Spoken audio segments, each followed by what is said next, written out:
So in this video, we're going to be discussing acid-base chemistry. And this might be a little bit more review for you guys, but we're going to start getting into some new stuff pretty soon. So in very traditional terms, we talk about acids and bases. Traditionally, we talk about Bronsted acids and bases. So what that means is, right, for a Bronsted acid, it is a proton donor, and a Bronsted base is a proton acceptor. And when we talk about protons, what we mean is a hydrogen, right? Because if you transfer over this hydrogen to the corresponding base, right, what you're doing is you're removing that proton and leaving behind the electrons, right? See that? This A here, right, the acid itself, when you remove that hydrogen, right, it has that negative charge. So we're just removing, right, that single proton, right, and not the electron that corresponds with it, right?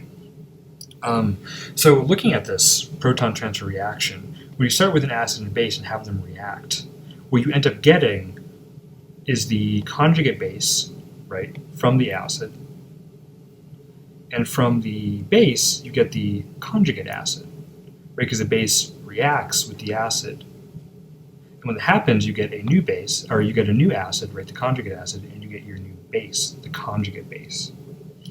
And this equilibrium arrow here, right, it's not just one way. Traditionally, acid-base reactions are in equilibrium. So at any given point, you will have your acids and bases reacting to form conjugate bases and acids, and they will be reacting to reform your initial acids and bases.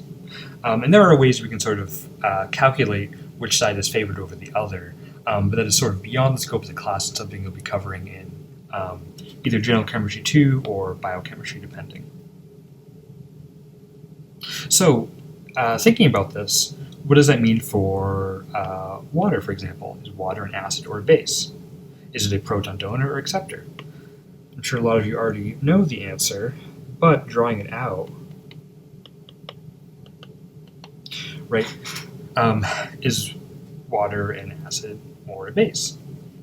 So, in this case, water can both accept a proton and get a proton removed from it, right? So treating it like a base,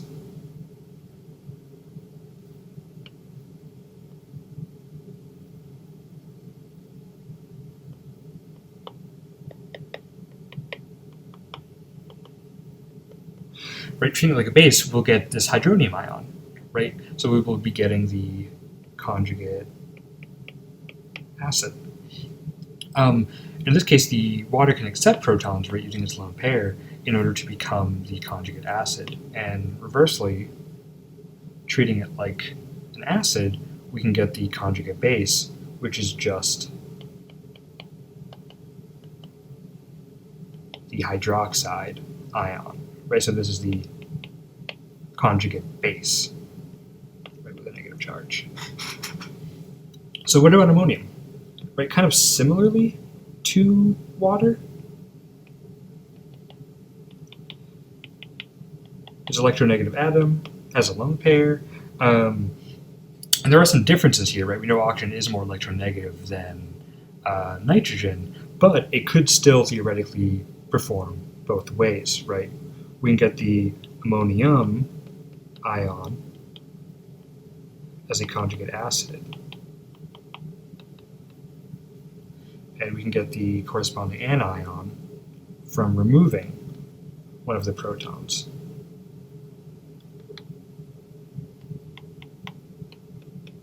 Right, that negative charge there. And the sort of answer is, to this question, is ammonium actually both an acid and base? It kind of depends on the situation, right? If there is a much stronger base with ammonium, you might see that push towards the conjugate base, where it might get a proton removed. Or if it is with a much stronger acid, it might take away that acidic proton and become the conjugate acid itself. So the answer to that is acid-base chemistry can be very circumstantial depending on the partners that are with the corresponding molecules. And we can go into math around the situation again and sort of calculate out which side would be favored. Again, depending on the circumstances, but it's sort of beyond the scope of this this situation for our class, so we won't be discussing that in any great detail. But it's just something to keep in mind that, you know, you want to make sure you're kind of aware of the molecule you're dealing with in terms of thinking about, is it a proton acceptor or a proton donor, right? Or could it be both, depending on the circumstances?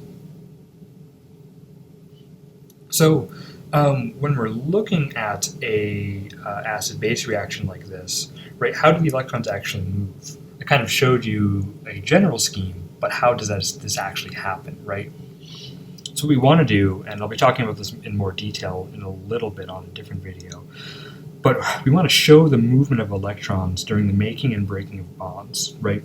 And this is a sort of a bookkeeping device, right? We're just kind of keeping track of where the electrons are going, right? So you see here, right, there's an arrow going from our base, right, going from our base and towards the acid, right? And you see it's actually attacking, right, we say these electrons are attacking this proton, right, the hydrogen. And the electrons in between the hydrogen, right, and the rest of the acid molecule are being broken onto that acid. And the corresponding reaction from that, we get our conjugate base and our conjugate acid.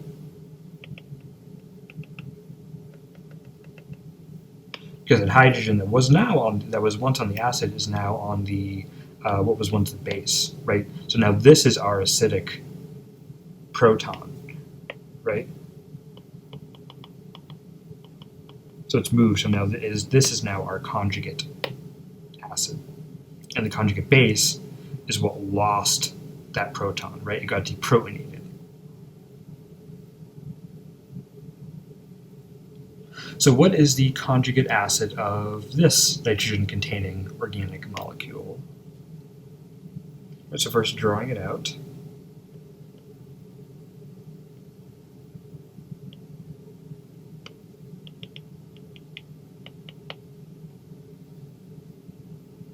I'm going to shorthand it like this. Right, so what is the conjugate acid of this? Right, so first of all, what does that mean? Right, what does it mean to be a conjugate acid? Right, so that means it must be accepting a proton from a different source, right? Because if it accepts a proton, then this is the base, right? The base becomes the conjugate acid, right? So let's just say, for the sake of ease, this is our acid. So the nitrogen will be taking this proton, right? And the flow of electrons always goes from the lone pair, right? Always goes from the electrons towards where it's going. And then the bond between the acid molecule and the proton will break onto the rest of the acid molecule. And what we'll get is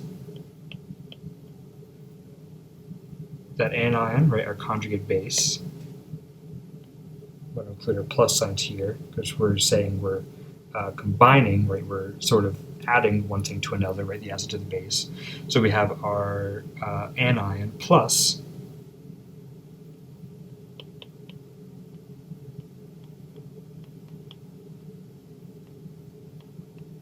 our conjugate acid.